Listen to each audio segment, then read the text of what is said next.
কে ছিলেন রহমতের নবী মুসলমান জানো? যে নবী তোমার জন্মের 100 বছর আগে, 1000 বছর আগে তোমার আমারকে জাহান্নাম থেকে বাঁচানোর জন্য নবী কান্না করেছেন, তোমার আমার জন্য উম্মতি বলে কান্না করেছেন। যেই নবী আজ রোজায় বসে কান্না করতেছে, শুধু তাই নয়, যেই নবী কিয়ামতের ময়দানেও তোমার আমার জন্য কাঁদবে। এই জন্য বলে যাই রে সাবধান, নবীজির আখলাকে আখলাক বানাও, নবীজির চরিত্রে নিজের চরিত্রটা বানাও। আমার নবীজির মাথায় টুপি ছিল, মজা করে তুমি মাথায় একটা টুপি লাগাও। আমার নবীর মুখে দাড়ি ছিল, তোমার দাড়িটাকেও লম্বা করো। আমার নবীর সুন্নতি পোশাক ছিল, তুমিও সুন্নতি পোশাক পরো। আমার নবী সুদের কারবার করেন নাই, তুমিও সুদের কারবার ছেড়ে দাও। আমার নবী ঘুষের কারবার করেন নাই, তুমিও ঘুষের কারবার ছেড়ে দাও। আমার নবী এক ওয়াক্ত নামাজ ছাড়েন নাই, তুমি জীবনে কোনোদিন নামাজ ছাইরো না বাবা। আমার নবী হারাম রাস্তায় চলেন নাই, তুমিও হারাম রাস্তায় চইলো না। এই যুবক বলো, কয়দিন জমিনে বাঁচবি রে ভাই? আজ দুনিয়ায় আসি, আগামীকাল থাকবো। এই জমিনে এমন কোন গ্যারান্টি নাই, ঠিক না বেঠিক? জোরে ছিল বলেন। হ্যাঁ, নবীর পাক্কা সাচ্চা উম্মত হয়ে যদি যাওয়া না যায়, তাইলে কিয়ামতের ময়দানে যখন 3টা প্রশ্ন করা হবে, কবরে যাওয়ার সাথে সাথে জিজ্ঞাসা করা হবে মার রব্বুকা। তুমি যদি মুসলমান না হও, নিজের ঈমানটাকে যদি ঠিক করে যাইতে না পারো, তো ওরা প্রশ্ন করবে, আর তুমি আফসোস করে করে বলবা হা হা লা আদরি, হা হা লা আদরি। কি বলো আমি বুঝি না, কি প্রশ্ন করো আমি বুঝি না। ওরা প্রশ্ন করবে ওয়ামা দিনুকা, তুমি প্রশ্নের জবাব দিতে পারবা না। ফেরেশতা প্রশ্ন করবে ওয়ামান নবিয়ুকা, তুমি প্রশ্নের জবাব দিতে পারবা না। অথবা কোন হাদিসের মধ্যে এসে দূর থেকে আমার নবীর চেহারাটা দেখায় জিজ্ঞাসা করা হবে মান হাদার রাজুলুল্লাযী বুইসা ফীকুম, এই জানো এই মানুষটা কে বলো, যাকে তোমাদের মাঝে পাঠানো হয়েছিল। সেদিন যদি ঈমানদার হও, আল্লাহর মুহাব্বত কলিজায় নিয়ে যদি বিদায় হইতে পারো, নবীর মুহাব্বত কলিজায় নিয়ে যদি বিদায় হতে পারো, তো যখনই ফেরেশতা প্রশ্ন করবে মার রব্বুকা, তোমার জবান থেকে অটো বের হয়ে যাবে রব্বি আল্লাহ। আমার রব তো আর কেউ নয়, আমার রব আল্লাহ। আঙ্গুল উঁচা করে বলো আমাদের রবকে, আরো জোরে চিল্লা বলো রবকে। ফেরেশতা যখন প্রশ্ন করবে মার রব্বুকা, তুমি জবাব দিবা রব্বি আল্লাহ, আমার রব তো আর কেউ না। আমি তো আমার রবকে মুহাব্বত করে নামাজ পড়েছি, আমি আমার রবকে মুহাব্বত করে সুদের কারবার করি নাই, আমি আমার রবকে মুহাব্বত করে ঘুষের কারবার করি নাই, আমি আমার আল্লাহকে মুহাব্বত করে এক ওয়াক্ত নামাজ ছাড়ি নাই। কি বলো আমি আমার রবকে চিনব না? আল্লাহ আমার রব। এবার ফেরেশতারা প্রশ্ন যখন করবে ওয়ামা দিনুকা, তুমি সাথে সাথে জবাব দিতে পারবা দীনি আল ইসলাম। অথবা দূর থেকে যদি জিজ্ঞাসা করা হয়, দেখো তো এই মানুষটাকে চিনো কিনা, তুমি আমার নবীজির চেহারা দেখলেই চিনতে পারবা। বলবা হায় রে, এই মানুষটার চেহারার দিকে মুহাব্বত করেই তো মাথার মধ্যে টুপি লাগাইছি। নবী আর কোনোদিন দেখি নাই, আর কোনোদিন দেখার সুযোগ হয় নাই। মক্কার কাফির মুশরিকরা নবী দেখলো, আমি তো নবী দেখতে পারলাম না ইমানদার হইয়া, কিন্তু নবীরে মুহাব্বত করে মাথায় টুপি লাগাইলা, নবীরে মুহাব্বত করে দাড়িটারে বড় করলা, নবীরে মুহাব্বত করে দ্বীনের পথে চললা, নবীরে মুহাব্বত করে আমল দুরুস্ত করলা। এই নবীরে যদি না চিনিতেইলে কেমন হয়? যখনই প্রশ্ন করবে তোমার নবীকে, কলিজা ভরে জবাব দিতে পারবা নবী আমার আর কেউ নয়, আমার নবী মুহাম্মদুর রাসূলুল্লাহ। আল্লাহু আকবার, জোরে বলো না। নবী নবী করে আর কত কাল আমি কাঁদব আপন নয়নে, বলো না, আপন নয়নে কাঁবে জানি, আপন নয়নে কাঁবে জানি, প্রিয় নবীকে আমি দেখব, নবী নবী করে আর কত কাল আমি কাঁদব। লাকাদ কানা লাকুম ফি রাসূলিল্লাহি উসওয়াতুন হাসানাহ। আল্লাহ তাআলা বলেন, তোমাদের জন্য রয়েছে নবীজির মধ্যে গ্রহণ করার মতো উত্তম আদর্শ। বলেন, কথাটা কে বলেছেন? আমি আওয়াজ আসতে দেবো, এই কারণে আপনারাও আওয়াজ আসতে দিবেন। এটা হয়, আমি অসুস্থ, আপনারা তো সুস্থ। বলেন না, আপনারা অসুস্থ না সুস্থ? আপনারা সুস্থ। আল্লাহ তাআলা বলেন, তোমাদের জন্য রয়েছে নবীজির মধ্যে গ্রহণ করার মতো উত্তম আদর্শ। বলেন, কথাটা কে বলেছেন? ডান হাতের শাহাদাত আঙ্গুলিটা উঁচা করে চিৎকার করে জোরে বলেন, কথাটা কে বলেছেন? হয় না, সবাই উঁচা করতে পারলেন না? না, উঁচা করেন, সবাই উঁচা করেন, উঁচা করে বলেন, কথাটা কে বলেছেন? আল্লাহ যদি বলেন তোমাদের জন্যে, তাহলে কাদের জন্যে? আমাদের জন্যে। বলেন, কাদের জন্যে? আরো জোরে বলেন, আমাদের জন্য। আমাদের জন্য বললে আবার একটু গ্যাপ থাকে। অনেকে মনে করে আমাদের জন্য মানে আমার জন্য না, আর একজনের জন্যে। কারণ সমাজের মানুষ এখন স্লোগান শিখে গেছে, বদলে যাও বদলে দাও। তার মানে আমি নিজে পরিবর্তন হব না, আর একজনের পরিবর্তন করাবো। নিজে পরিবর্তন না হয়ে কোনোদিন সমাজ পরিবর্তন করা সম্ভব। এই জন্য রাসূলুল্লাহ সাল্লাল্লাহু আলাইহি ওয়াসাল্লামের স্লোগান হলো, বদলে যাই বদলে দেই। অর্থাৎ আগে নিজে পরিবর্তন হব, এরপরে সমাজকে পরিবর্তন করব। তো আল্লাহ যদি বলেন তোমাদের জন্য, তাহলে বিষয়টা হয় আমাদের জন্য। শুধু আমাদের জন্য না, বরঞ্চ বোঝার জন্য বলতে হবে আমার জন্যে। লাগান, বুকে হাত লাগায় বলেন, কার জন্যে? আবার বলেন, কার জন্যে? এবার বলেন, আমার জন্যে রয়েছে নবীজির মধ্যে, বলেন না, গ্রহণ করার মতো উত্তম আদর্শ। দেখেন, পৃথিবীতে অনেক আদর্শ আছে, অনেক নেতা আছে, অনেক মানুষ আছে, অনেক ব্যক্তিত্ব আছে। সবার আদর্শেই কিছু না কিছু ঝামেলা আছে, কিছু না কিছু ত্রুটি আছে, কিছু না কিছু মুশকিল, কিছু না কিছু ভেজাল। একমাত্র আমার আপনার নবী সরওয়ারে দো জাহা, সৈয়দুল আম্বিয়া, ইমামুল আম্বিয়া, শফিউল মুজনিবিন, আকায়ে নামদার, তাজদার মদিনা, আহমদ মুজতবা, মুহাম্মদ মুস্তাফা। চিৎকার করে জোরে বলেন, সাল্লাল্লাহু আলাইহি ওয়াসাল্লাম। আমার নবীর আদর্শের মধ্যে কোনো ঝামেলা আছে, ত্রুটি আছে, ভেজাল আছে, মুশকিল আছে? বরঞ্চ আমার নবীর আখলাক সম্পর্কে আল্লাহ তাআলা কোরআনে আলাদা করে ঘোষণা দিয়েছেন। আল্লাহ পাকের স্পষ্ট ঘোষণা আমার নবীর আখলাকের ব্যাপারে, ওয়া ইন্নাকা লাআলা খুলুকিন আযীম।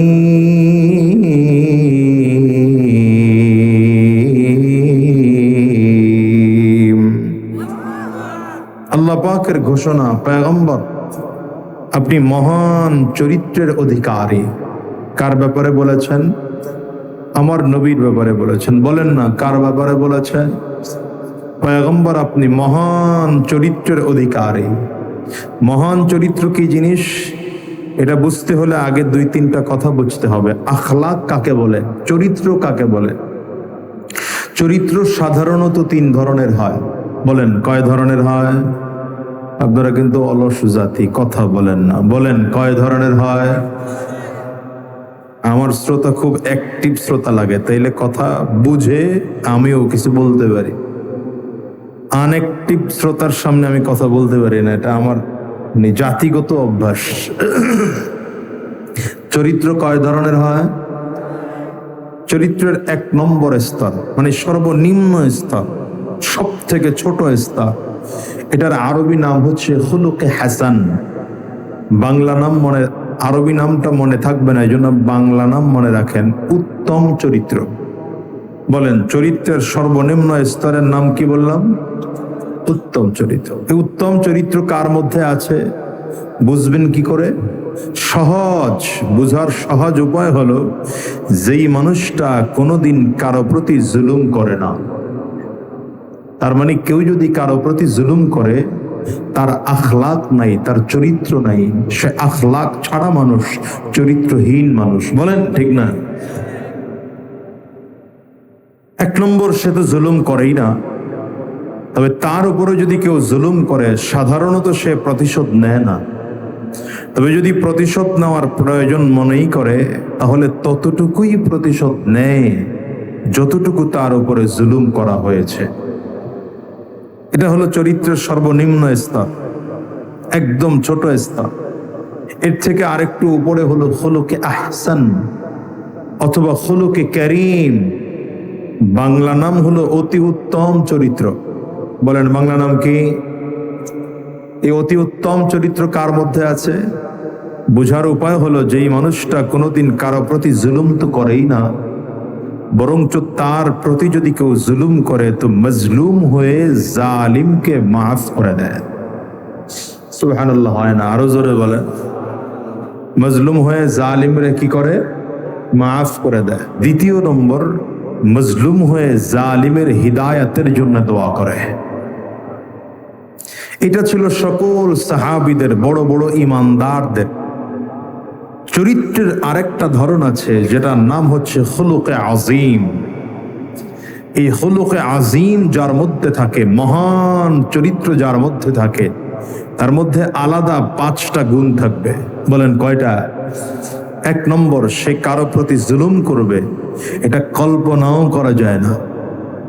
2 নম্বর, যদি তার প্রতি কেউ জুলুম করে, তো মজলুম হয়ে জালিমকে মাফ করে দেবে। সুবহানাল্লাহ, বের হয় না মুখ দিয়ে। 3 নম্বর, প্রতিশোধ নেয়ার ক্ষমতা আছে, তারপরেও প্রতিশোধ নিবে না। 4 নম্বর, মজলুম হয়ে জালিমের হিদায়াতের জন্য দোয়া করবে। 5 নম্বর হলো, মজলুম হয়ে উল্টো জালিমের প্রতি সহানুভূতি দেখাবে। এই চরিত্রটা, এই আখলাকটা আমার নবীর ছিল, আর কারো ছিল না। বলেন, এই আখলাক কার ছিল? আওয়াজ করে বলেন না, নবীর নাম নিবেন, কলিজা ভরে নেন না। এই আখলাকটা কার ছিল? পৃথিবীতে কিছু নাম আছে, এই নামগুলো নিতে গিয়ে কোনোদিন কিপটামি করবেন না। যেমন আল্লাহ নাম ডাক দিবেন, কলিজা ভরে ডাক দিবেন। নবী নামে ডাক দিবেন, কলিজা ভরে ডাক দিবেন। মাকে ডাকবেন, দিল ভরে ডাকবেন। বাবা ডাকবেন, দিল ভরে ডাকবেন। কারণ গোটা পৃথিবীতে এই 4 জন আপনাকে স্বার্থ ছাড়া মহাব্বত করে, আর যত মানুষ দেখেন, কেউ আপনাকে স্বার্থ ছাড়া মহাব্বত করে না। কয়জন আপনাকে স্বার্থ ছাড়া মহাব্বত করে? এর মধ্যে 1 নম্বর, আঙ্গুল উঁচা করে চিৎকার করে আওয়াজ দিয়ে আরো জোরে বলেন, আরো জোরে জবান খুলে চিৎকার করে বলেন, দিল উজাড় করে নাম নেন, আরো জোরে নাম নেন, আর জবান খুলে আল্লাহ। বলেন, এই নামে মজা আছে না নাই? হ্যাঁ বলেন, মজা আছে না নাই? 2 নম্বর, আমার নবীর নাম। কলিজা ভরে নাম দেন না, বুকে হাতটা লাগায় নাম বলেন না, নবী বলেন না, আবার বলেন না, এবার বলেন মা, বলেন আবার বলেন, এবার বলেন না বাবা। আচ্ছা, এই ডাকে মজা আছে না নাই? পৃথিবীতে যত সম্পর্ক আছে, ভাই ভাইয়ের সম্পর্ক, এর মধ্যে স্বার্থ আছে। বন্ধু বন্ধুর সম্পর্ক, স্বার্থ আছে। স্বামী স্ত্রীর সম্পর্ক, স্বার্থ আছে। নেতা কর্মীর সম্পর্ক, স্বার্থ আছে। বক্তা শ্রোতার সম্পর্ক, স্বার্থ আছে। ইমাম মুসল্লির সম্পর্ক, স্বার্থ আছে। পীর মুরিদের সম্পর্ক, স্বার্থ আছে। কিন্তু আল্লাহ আর বান্দার সম্পর্কে, নবী আর উম্মতের সম্পর্কে, মা বাবার সন্তানের সম্পর্কে কোনো স্বার্থ নাই, কোনো স্বার্থ নেই। এজন্য এই নামগুলো নিতে গিয়ে কখনোই অবহেলা করবেন না, দিল উজাড় করে নিবেন, যেন কিয়ামতের ময়দানে বলতে পারেন আল্লাহ আমার যতটুকু শক্তি ছিল সে শক্তি অনুযায়ী তোমার নাম নিছি। হ্যাঁ, শক্তি অনুযায়ী তোমার নাম নিছি। বরঞ্চ উচিত হলো এটা,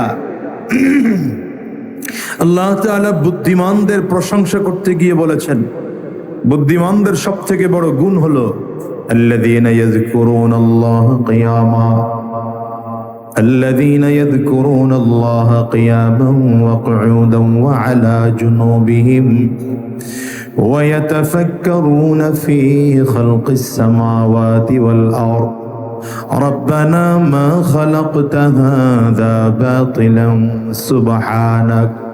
سبحانك فقنا عذاب النار। রব বুদ্ধিমানের প্রশংসা করেছেন। কারা কারা বুদ্ধিমান? এর মধ্যে বুদ্ধিমানের এক নম্বর প্রশংসা করেছেন আল্লাহ তাআলা, যারা দাঁড়ানো অবস্থায়, বসা অবস্থায়, শোয়া অবস্থায় সব সময় জবানটাকে খালি রাখে না, বরঞ্চ জবান দিয়া মৌলাই পাকের জিকির করে, আর হলো বুদ্ধিমান। দোকানের মধ্যে দোকানদার বসে আছে, চাকরিওয়ালা চাকরি করতেছে, হাত দিয়া দিয়া চাকরি করতেছে, হাত দিয়ে কাজ করতেছে, পা দিয়ে কাজ করে, চোখ দিয়ে কাজ করে, কান দিয়ে কাজ করে, বলে জবানের তো কোনো কাজ নাই। বান্দা যখন সময় পায় তো জবান দিয়া মালিকের নামের জিকির আদায় করে। এই মানুষগুলো রবের কাছে এত বেশি প্রিয়, কিয়ামতের ময়দানে এই মানুষগুলোর জন্য আরশের ময়দানে আলাদা মর্যাদার ব্যবস্থা থাকবে। এই জন্য সুযোগ পাইলে আল্লাহর নাম নিবেন, সুযোগ পাইলে। বিশেষ করে পর্দার আড়ালে যে মা বোনরা আছেন, মা বোনদেরকে বলবো, মা বাসায় খানা রান্না করেন স্বামীর জন্য, সন্তানদের জন্য। এই বাসায় খানা রান্না করা অবস্থায় আজ পর্যন্ত কোনোদিন ওযু সহকারে খানা রান্না করেন নাই। কারণ আমাদের দেশের মানুষ মনে করে ওযু বুঝি শুধু নামাজের জন্য দরকার। এই জন্য দেখবেন কিছু মানুষ নামাজের আগে আগে ওযু করে, কিন্তু একজন মানুষের 24 ঘন্টা ঈমানি দায়িত্ব হলো পবিত্র অবস্থায় থাকা। বলেন কি অবস্থায় থাকা? মা বোন যারা আছেন পর্দার আড়ালে, মা বোনদেরকে বলবো, মা খানা রান্না করেছেন, কোনদিন আপনি খানা রান্না করতে গিয়া জিকির করেন নাই। আগামীকাল থেকে যখন আপনি খানা রান্না করবেন তো আপনি 1 নম্বর কাজ করবেন, ওযু করবেন। কি করবেন বলেন? কাকে বললাম? মা বোনদেরকে বললাম। আপনারা বাসায় গিয়ে এটা বলবেন তাদেরকে। 1 নম্বর আপনি ওযু করবেন, ওযু করে কমপ্লিট করে এরপরে পবিত্র পোশাক পরে খানা পাকাবেন। খানা পাকানোর জন্য মহিলাদের আলাদা একটা পোশাক থাকা দরকার। যদিও হয়তো পোশাকটা একটু তেল লেগে যাবে, তরকারি লেগে যাবে, ঝোল লেগে যাবে, হলুদ মরিচ লেগে যাবে, কিন্তু এটাকে প্রতিদিন ধুয়ে রাখবেন যেন পবিত্র থাকে। কি থাকে? এই পবিত্র কাপড় পরে খানা পাকাতে শুরু করবেন। এরপরে বটির মধ্যে নিয়ে তরকারি কাটতেছেন, জবানে মৌলা পাকের নামের জিকির চালু রাখেন। তরকারিগুলো কড়াইয়ের মধ্যে দিয়া চামচ দিয়া নাড়তেছেন, জবানে মালিকের নামের জিকির চালু রাখেন। তরকারিগুলো খানা বেড়ে বেড়ে স্বামীকে দিচ্ছেন, সন্তানকে দিচ্ছেন, আরো আরো লোকজনদেরকে দিচ্ছেন। জবানে মৌলা পাকের নামের জিকির চালু রাখেন। আমি আমার মাদেরকে বলবো, বোনদেরকে বলবো, এই ছোট্ট আমলটুকু যদি আপনি করতে পারেন, 1 নম্বর কাজ যদি ওযু সহকারে খানা পাকাইতে পারেন, 2 নম্বর যদি পবিত্র পোশাক পরিধান করে খানা পাকাইতে পারেন, 3 নম্বর 24টা ঘন্টা যদি জিকির চালু রাখতে পারেন জবানে, তো আপনার খানা খাইয়া আপনার স্বামী আর আপনার সন্তান আল্লাহ ওয়ালা হওয়ার সম্ভাবনা আছে। আপনারা যারা দোকানদার আছেন, অনেক সময়ই চিন্তা করেন দোকানদারি করতে গেলে কি আবার ওযু লাগে নাকি? অপবিত্র অবস্থায় কোনোদিন দোকানের ক্যাশ বাক্সে বসবেন না, ম্যানেজারের চেয়ারে বসবেন না। পবিত্র অবস্থায় বসেন, ওযু করে গোসল করে পাক আর পবিত্র হইয়া ব্যবসা প্রতিষ্ঠানের মধ্যে বসে থাকেন আর মনে মনে চিন্তা করেন আমি তো আসলে ব্যবসা করতাম না, আমার আল্লাহ তাআলা আমাকে ব্যবসা করতে বলেছেন, তাই হালাল রিজিক অন্বেষণের জন্য আমি ব্যবসা করতেছি। যতক্ষণ আমি ক্যাশ বাক্সে বসে থাকবো, কর্মচারী কাজ করবে, হাতে হাতের কাজ করতে থাকবে, পায়ে পায়ের কাজ করতে থাকবে, কিন্তু জবান দিয়া আমার মালিকের নামের জিকির চালু থাকবে। লা ইলাহা ইল্লাল্লাহ, লা ইলাহা ইল্লাল্লাহ, লা ইলাহা ইল্লাল্লাহ, লা ইলাহা ইল্লাল্লাহ। হাতে করবে হাতের কাম, পায়ে করবে পায়ের কাম। বলেন, হাতে করবে হাতের কাম, পায়ে করবে পায়ের কাম।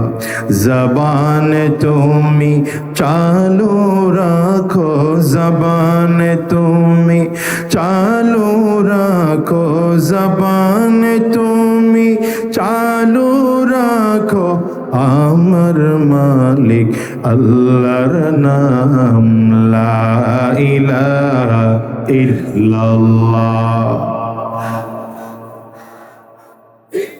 জোরে, আরো জোরে, আরো জোরে। দিল উজাড় করে, জবান যার কোনো বন্ধই থাকে না, দিল থেকে আমার মালিকের নাম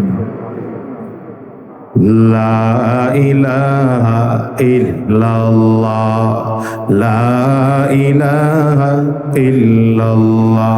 জিকির এমন একটা আমল, 24টা ঘন্টা যদি জিকির করা যায় তো 1 নম্বর লাভ হলো কলবটা সাফ হয়ে যায়। কলবের মধ্যে গুনাহের কারণে ময়লা ধরে। পয়গম্বর বলেন, ইদা আযনাবাল আবদু নুকিতাত ফি কলবিহি নুকতাতান সাউদা। বান্দা যখন গুনাহ করে, বান্দার কলবের মধ্যে একটা কালো দাগ পড়ে যায়। একটা গুনাহ করেছে তো কলবের মধ্যে কালো দাগ পড়ে গেল, আবার গুনাহ করেছে তো আবার কালো দাগ পড়ে গেল, আবার গুনাহ করেছে তো আবার কালো দাগ পড়ে গেল। একটা সময় কলবের মধ্যে কালো দাগ পড়ে পড়ে পড়ে পড়ে পুরো কলবটা নষ্ট হয়ে যায়। ওই কলবের কালো দাগ আর ময়লা যদি বান্দা পরিষ্কার করতে হয় তো বিকল্প আর কোনো ব্যবস্থা নেই। পয়গম্বর নিজেই বলেন, লিকুল্লি শাইইন সিকালা ওয়া সিকালাতুল কুলুবি যিকরুল্লাহ। প্রত্যেকটা জিনিস জং ধরে গেলে পরিষ্কার করার যন্ত্র আছে। পয়গম্বর বলেন, দিলের মধ্যে যখন ময়লা ধরে যায়, পরিষ্কার করার যন্ত্র হলো আমার মাওলা পাকের জিকির। এই জন্য জিকির করবেন তো কলব সাফ হবে। বলেন কি হবে? সবাই বলেন না তো, বলেন কি হবে? 1 নম্বর কাজ, জিকির করবেন তো কলব সাফ হবে।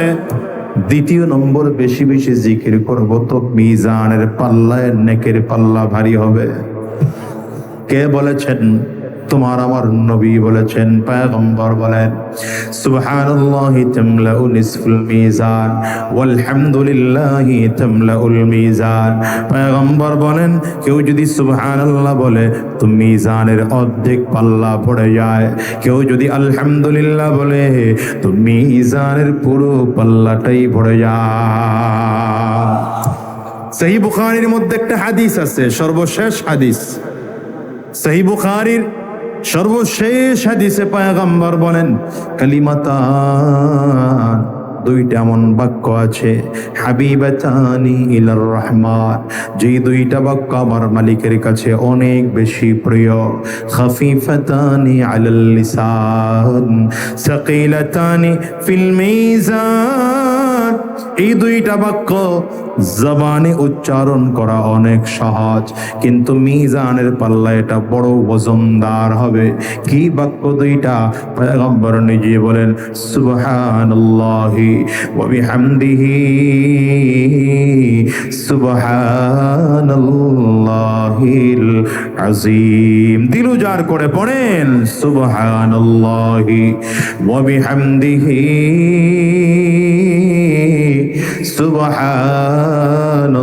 সুবহানাল্লাহিল আযীম। আবার পড়েন সুবহানাল্লাহি ওয়া বিহামদিহি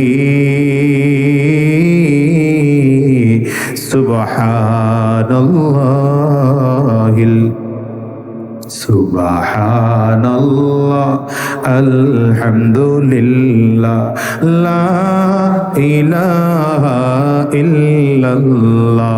জোরে জোরে সুবহানাল্লাহ আলহামদুলিল্লাহ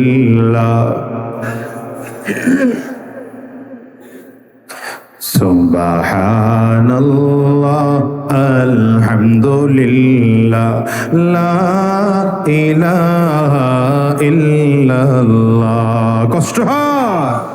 তুমি বাঁচাও তুমি মারো অবিরত ক্ষমা করো, তুমি বাঁচাও তুমি মারো অবিরত ক্ষমা করো, যাকে ধরার তাকে ধরো, যাকে ধরার তাকে ধরো, তোমার মুঠোয় সবই আল্লাহ। সুবহানাল্লাহ আলহামদুলিল্লাহ লা ইলাহা ইল্লাল্লাহ। বলেন বলেন বলেন আলহামদুলিল্লাহ লা ইলাহা ইল্লাল্লাহ। বলেন জিকিরের কয়টা ফজিলত বললাম? 1 নম্বর ফজিলত, বান্দা যদি বেশি বেশি জিকির করে তো দিলটা সাফ হয়ে যায়। 2 নম্বর, যদি বেশি বেশি আমার মালিকের নামের জিকির করে তো মিজানের পাল্লা নেকের পাল্লা ভারী হয়ে যায়। 3 নম্বর আরেক ফজিলত বলে যাই, যদি কোনো বান্দা বেশি বেশি জিকির করে তো জান্নাতের মধ্যে গাছ রোপণ করা হয়। জান্নাতে জান্নাতে গাছ রোপণ করা হয়। কারণ মেরাজের রজনীতে আমার নবী সরওয়ারে দো আলাম জনাব মুহাম্মদুর রাসূলুল্লাহ সাল্লাল্লাহু আলাইহি ওয়াসাল্লামের সাথে পয়গম্বর ইব্রাহিম আলাইহিস সালাতু ওয়াস সালামের সাথে সপ্ত আসমানে দেখা হয়েছে। এখন যেখানে বাইতুল্লাহ আছে, বাইতুল্লাহর 7 আসমান বরাবর 7 আসমান উপরে বাইতুল মামুর নামে একটা আল্লাহ পাকের ঘর আছে, যে ঘরটা আল্লাহ পাকের নূরের দ্বারা তৈরি করা। এই ঘরটার নাম হলো বাইতুল মামুর। বাইতুল মামুরের ওয়ালের সাথে হেলান লাগাইয়া পয়গম্বর ইব্রাহিম আলাইহিস সালাম বসে আছে। ইব্রাহিম আলাইহিস সালাম যেন আমাদের কি হন বুঝলা গেছেন কেন? অনেক বছরের অভ্যাস তো, এত তাড়াতাড়ি মুখ দিয়ে ভালো কিছু বের হইতে চায় না। বলেন মুসলমানদের জাতীয় পিতার নাম কি? আরো জোরে বলেন।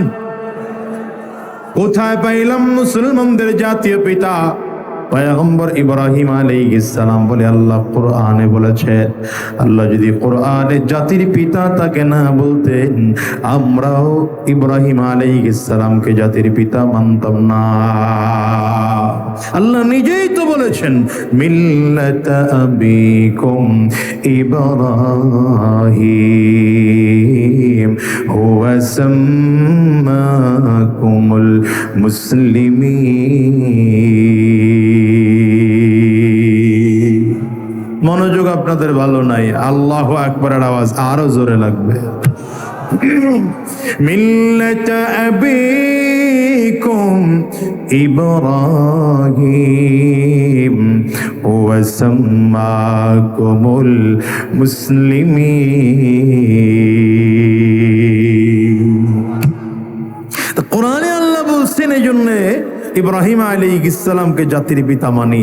কোরআনে যারে বলে নাই আমরা তারে, এই পয়গম্বর ইব্রাহিম আলাইহিস সালামের সাথে আমার আপনার নবী সরওয়ারে তু জাহান সাইয়্যিদুল আম্বিয়া মুহাম্মদুর রাসূলুল্লাহ জোরে বলেন সাল্লাল্লাহু আলাইহি ওয়াসাল্লাম, আমার নবীর সাথে মেরাজের রজনীতে সাক্ষাৎ হলো। পয়গম্বর ইব্রাহিম আলাইহিস সালাম আমার নবীকে পেয়ে অত্যন্ত খুশি হলেন। লম্বা আলোচনার পরে বললেন, পয়গম্বর আমি তোমার উম্মতের কাছে আর যেতে পারবো না, কারণ জমিন থেকে বিদায় নিয়ে চলে এসেছি। তবে তুমি তো মেরাজ শেষ করে তোমার উম্মতের কাছে যাইবা, তোমার উম্মতের কাছে গিয়া আমি ইব্রাহিমের পক্ষ থেকে কিছু বার্তা পৌঁছায় দিবা। পয়গম্বর ইব্রাহিম আলাইহিস সালাম আমাদের জন্য 4টা বার্তা পৌঁছায় দিয়েছেন আমার নবীর কাছে। বলেন কয়টা? 1 নম্বর বার্তা, ইব্রাহিম আলাইহিস সালাম ডেকে বললেন, পয়গম্বর আকরি উম্মাতাকা মিন্নিস সালাম, পয়গম্বর আমার পক্ষ থেকে আপনার উম্মতকে সালাম জানায় দিবে। 1 নম্বর কাজ। 2 নম্বর,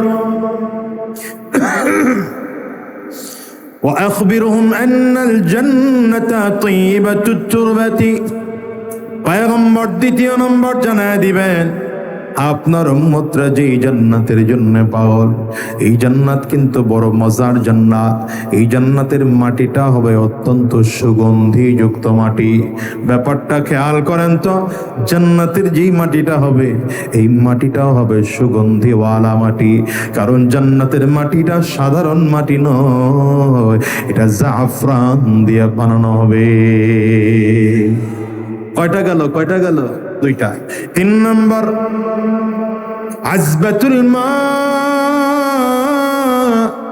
পয়গম্বর জানায় দিবা তোমার উম্মতকে বলে দিবা জান্নাতের পানি বড় সুমিষ্ট পানি।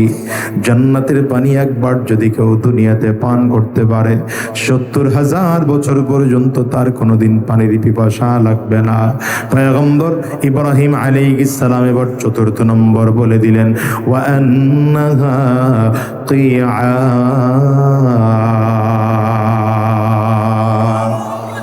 পয়গম্বর তোমার উম্মতকে জানায় দিবা জান্নাতের যে জমিনটা আছে এই জমিনটা ফাঁকা জমিন থাকবে। জান্নাতের জমিনটা কত বড় হবে জানেন নাকি? পয়গম্বর বলেন, জান্নাতের সব থেকে ছোট জান্নাতি যিনি হবে তাকে আল্লাহ তাআলা এই দুনিয়ার 10 গুণ বড় একটা জান্নাত তার নামে দিয়ে দিবেন। ঘুমায় ঘুমায় থাকলে কি ওয়াজ বোঝা যাবে যে যাইনি ভাবে সব ঘুমায়? একজনও ঘুমানো যাবে না, একজনও। হ্যাঁ, তো সুন্দর কথা কয়, 11টা বাজে নাই, ঘুমানো যাবে না। যে দেখেন না যুবক কেমনে স্ট্রং হয়েছে, হয়ে বসে রয়েছে, এমনি বসতে হবে।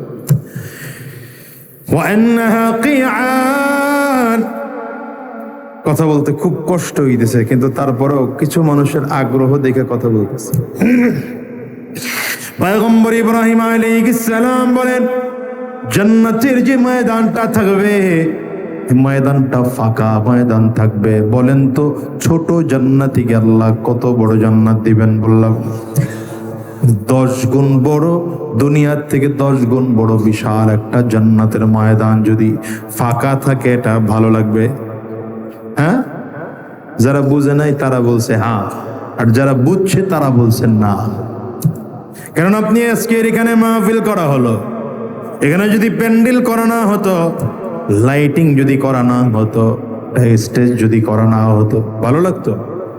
এটা করার কারণে ভালো লাগলো। সেইটা চেয়ার দেওয়া হলো, মানুষ ওখানে বসতে পারে।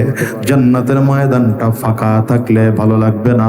এই জন্য পয়গম্বর ইব্রাহিম আলাইহিস সালাতু ওয়াস সালাম জানায়া দিলেন, জান্নাতের ময়দানটা যদিও ফাঁকা থাকবে, কিন্তু চাইলে তুমি জান্নাতের ফাঁকা ময়দানটার মধ্যে রং বেরঙের ফল গাছ লাগায় ফেলতে পারো।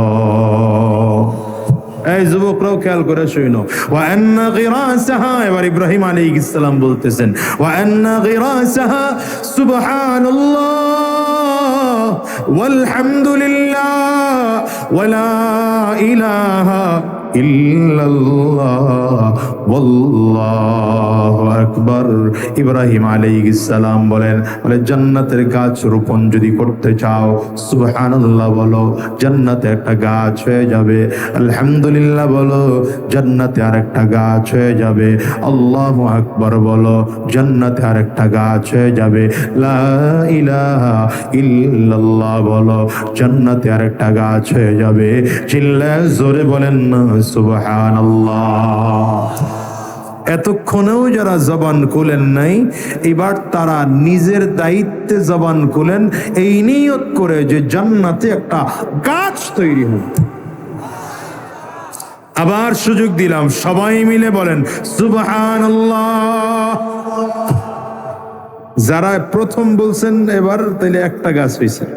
আর যারা এই ফাঁকে 2, 4, 10 বার 20 বার বলে ফেলছেন, নিয়ত করেন নবীর হাদিস যদি সত্য হয়, তাহলে প্রত্যেকবার সুবহানাল্লাহ আলাদা আলাদা করে জান্নাতে গাছ হয়ে গেছে।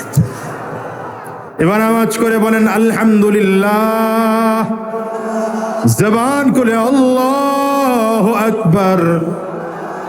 এবার বলেন লা ইলাহা ইল্লাল্লাহ, লা ইলাহা ইল্লাল্লাহ, লা ইলাহা ইল্লাল্লাহ মুহাম্মাদুর রাসূলুল্লাহ। আমি আমার যুবকদেরকে বলবো, সারাটা সমাজ ধরে ধরে মোবাইলটার মধ্যে শুধু ফেসবুক চালাও না, মোবাইলটার মধ্যে শুধু টিকটক চালাও না, মোবাইলটা দিয়ে 24টা ঘন্টা শুধু গুনাহ করো না। মাঝে মাঝে মালিকের সম্পর্কে একটু কানেকশন লাগাও, মালিকের সাথে তোমার সম্পর্কটা একটু আরো ক্লিয়ার করো, আরো বাধাহীন করো। মালিকের সাথে এমন কানেকশন তৈরি করো যেই সম্পর্কের কারণে আমার মালিক মরণের পরে পাশে দাঁড়ায় যাবে আর বলবেন, গোলাম রে তুই আজকে একা নয়, আমি আল্লাহর কুদরত তোর সাথে আছি।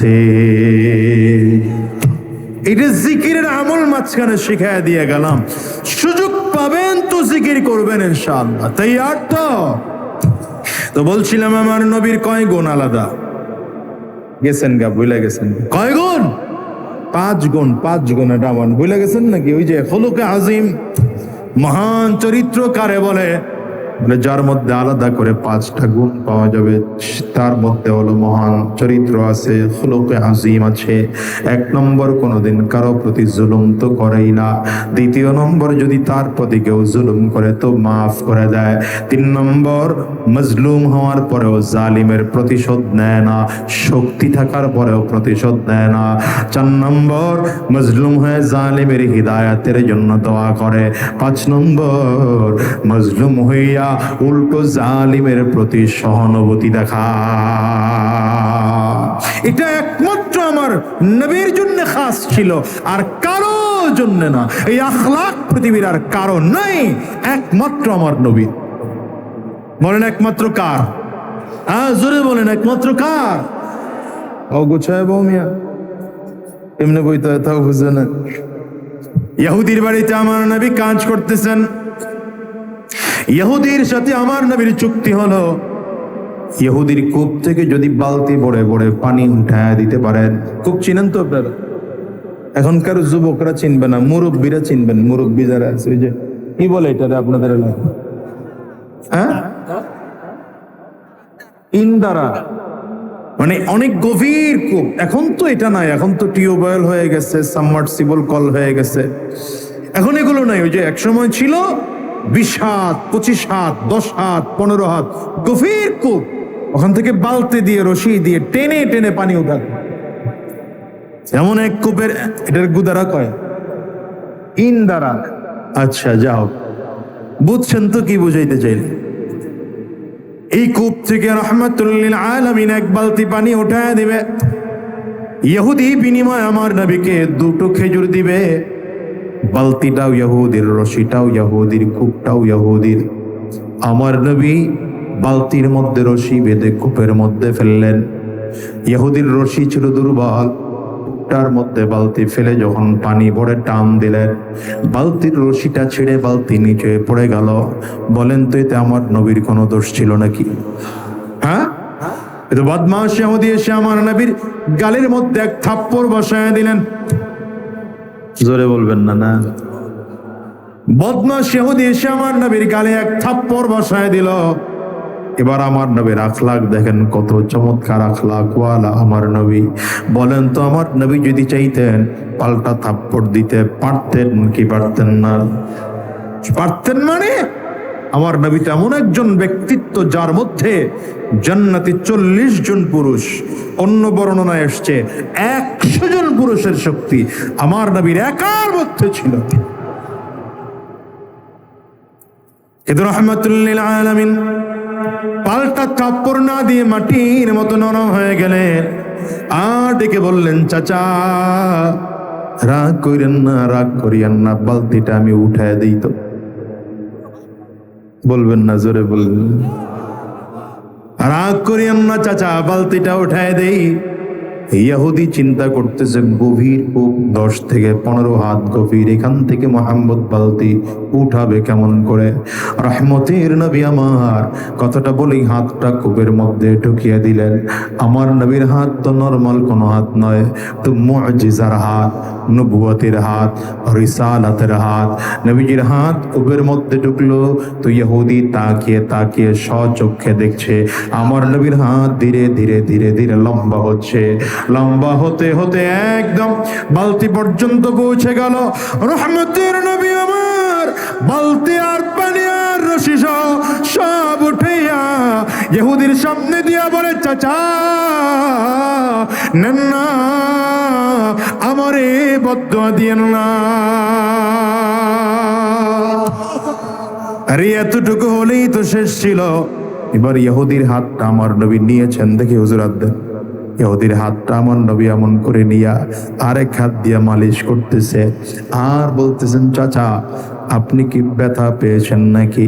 থাপ্পড় মারলো ইহুদি আমার নবীকে। আমার নবী উল্টা ইহুদিকে সহানুভূতি দেখায়, ও চাচা আপনি আমারে থাপ্পড় মারার কারণে আপনি ব্যথা পাইলেন দেখি। আল্লাহু আকবার, জবান খুলে চিল্লায়া বলো। নবী নবী করে আর কত কাল আমি কাঁদবো? বলেন, নবী নবী করে আর কত কাল আমি কাঁদবো? বলেন না, বলেন না, নবী নবী করে আর কত কাল আমি কাঁদবো? আপন নয়নে কাবে জানি, আপন নয়নে বলো, আপন নয়নে কাবে জানি, প্রিয় নবীকে আমি দেখব। নবী নবী করে আর কত কাল আমি কাঁদব? বলো বলো, কলিজা উজাড় করে বলো, নবী নবী করে আর কত কাল আমি কাঁদব? কে ছিলেন রহমতের নবী মুসলমান জানো? যে নবী আমার তোমার আমার জন্মের 100 বছর আগে, 1000 বছর আগে তোমার আমারকে জাহান্নাম থেকে বাঁচানোর জন্য নবী কান্না করেছেন, তোমার আমার জন্য উম্মতি বলে কান্না করেছেন, যেই নবী আজ রওজায় বসে কান্না করতেছে। শুধু তাই নয়, যেই নবী কিয়ামতের ময়দানেও তোমার আমার জন্য কাঁদবে। এই জন্য বলে যাই রে সাবধান, নবীজির আখলাকে আখলাক বানাও, নবীজির চরিত্রে নিজের চরিত্রটা বানাও। আমার নবীজির মাথায় টুপি ছিল, মজা করে তুমি মাথায় একটা টুপি লাগাও। আমার নবীর মুখে দাড়ি ছিল, তোমার দাড়িটাকেও লম্বা করো। আমার নবীর সুন্নতি পোশাক ছিল, তুমিও সুন্নতি পোশাক পরো। আমার নবী সুদের কারবার করেন নাই, তুমিও সুদের কারবার ছেড়ে দাও। আমার নবী ঘুষের কারবার করেন নাই, তুমিও ঘুষের কারবার ছেড়ে দাও। আমার নবী এক ওয়াক্ত নামাজ ছাড়েন নাই, তুমি জীবনে কোনোদিন নামাজ ছাইরো না বাবা। আমার নবী হারাম রাস্তায় চলেন নাই, তুমিও হারাম রাস্তায় চইলো না। এই যুবক বলো, কয়দিন জমিনে বাঁচবি রে ভাই? আজ দুনিয়ায় আসি, আগামীকাল থাকবো। এই জমিনে এমন কোনো গ্যারান্টি নাই, ঠিক না বেঠিক? জোরে চিল্লায় বলেন। হ্যাঁ, নবীর পাক্কা সাচ্চা উম্মত হয়ে যদি যাওয়া না যায়, তাইলে কিয়ামতের ময়দানে যখন তিনটা প্রশ্ন করা হবে, কবরে যাওয়ার সাথে সাথে জিজ্ঞাসা করা হবে মার রব্বুকা। তুমি যদি মুসলমান না হও, নিজের ঈমানটাকে যদি ঠিক করে যাইতে না পারো, তোরা প্রশ্ন করবে আর তুমি আফসোস করে করে বলবা হা হা লা আদরি, হা হা লা আদরি। কি বলো আমি বুঝি না, কি প্রশ্ন করো আমি বুঝি না। ওরা প্রশ্ন করবে ওয়ামা দিনুকা, তুমি প্রশ্নের জবাব দিতে পারবা না। ফেরেশতা প্রশ্ন করবে ওয়ামান নবিয়ুকা, তুমি প্রশ্নের জবাব দিতে পারবা না। অথবা কোন হাদিসের মধ্যে এসে দূর থেকে আমার নবীর চেহারাটা দেখায় জিজ্ঞাসা করা হবে মান হাদার রাজুলুল্লাযী বুইসা ফীকুম, এই জানো এই মানুষটা কে বলো, যাকে তোমাদের মাঝে পাঠানো হয়েছিল। সেদিন যদি ইমানদার হও, আল্লাহর মহব্বত কলিজায় নিয়ে যদি বিদায় হইতে পারো, নবীর মহব্বত কলিজায় নিয়ে যদি বিদায় হতে পারো, তো যখনই ফেরেশতা প্রশ্ন করবে মার রব্বুকা, তোমার জবান থেকে অটো বের হয়ে যাবে রব্বি আল্লাহ। আমার রব তো আর কেউ নয়, আমার রব আল্লাহ। আঙ্গুল উঁচা করে বলো আমাদের রবকে, আরো জোরে চিল্লা বলো রবকে। ফেরেশতা যখন প্রশ্ন করবে মার রব্বুকা, তুমি জবাব দিবা রব্বি আল্লাহ, আমার রব তো আর কেউ না। আমি তো আমার রবকে মহব্বত করে নামাজ পড়েছি, আমি আমার রবকে মহব্বত করে সুদের কারবার করি নাই, আমি আমার রবকে মহব্বত করে ঘুষের কারবার করি নাই, আমি আমার আল্লাহকে মহব্বত করে এক ওয়াক্ত নামাজ ছাড়ি নাই। কি বলো আমি আমার রবকে চিনব না? আল্লাহ আমার রব। এবার ফেরেশতারা প্রশ্ন যখন করবে ওয়ামা দিনুকা, তুমি সাথে সাথে জবাব দিতে পারবা দীনি আল ইসলাম। অথবা দূর থেকে যদি জিজ্ঞাসা করা হয় দেখো তো এই মানুষটাকে চিনো কিনা, তুমি আমার নবীজির চেহারা দেখলেই চিনতে পারবা। বলবা হায় রে, এই মানুষটার চেহারার দিকে মোহাব্বত করেই তো মাথার মধ্যে টুপি লাগাইছি। নবী আর কোনোদিন দেখি নাই, আর কোনোদিন দেখার সুযোগ হয় নাই। মক্কার কাফির মুশরিকরা নবী দেখলো, আমি তো নবী দেখতে পারলাম না ইমানদার হইয়া, কিন্তু নবীরে মহাব্বত করে মাথায় টুপি লাগাইলা, নবীরে মহাব্বত করে দাড়িটারে বড় করলা, নবীরে মহাব্বত করে দ্বীনের পথে চললা, নবীরে মহাব্বত করে আমল দুরুস্ত করলা। এই নবীরে যদি না চিনি তাইলে কেমন হয়? যখনই প্রশ্ন করবে তোমার নবীকে, কলিজা ভরে জবাব দিতে পারবা নবী আমার আর কেউ নয়, আমার নবী মুহাম্মদুর রাসূলুল্লাহ। আল্লাহু আকবার, জোরে বলো না। নবী নবী করে আর কত কাল আমি কাঁদবো, আপন